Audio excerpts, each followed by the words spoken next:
The world is in over $300 trillion of debt.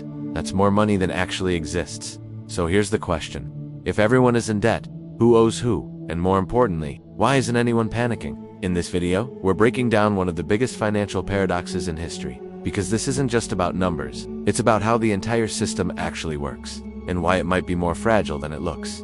Let's start simple. Global debt is the total of government debt, corporate debt, personal debt, everything combined. And today, that number sits at around $300 trillion. But here's the twist. Every debt is also someone else's asset. Your debt is the bank's income. Government debt is investor returns. So in this system, one person's liability is another person's wealth. But that leads to a bigger question. If everyone owes money, how does it ever get paid back? The answer is uncomfortable. It doesn't, not fully. And that's where things get interesting. Let's go back to 1971. The United States made a decision that changed everything. It removed the dollar from the gold standard, which meant money was no longer tied to anything physical.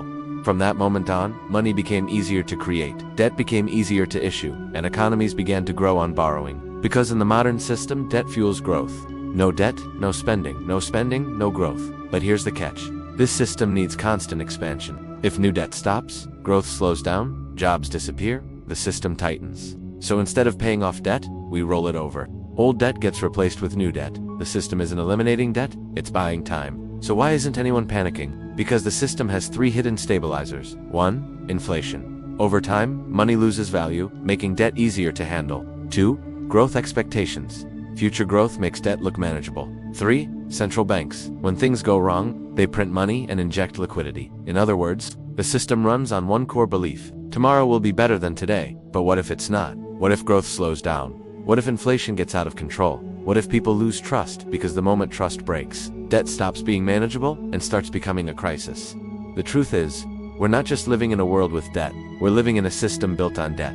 And as long as it keeps working, nobody panics. But the moment it stops, everyone realizes at the same time. Because in the end, it's not really about debt, it's about trust. This is Finance Unfiltered, where we explain money without the jargon. If you want to understand how the system really works, make sure to subscribe.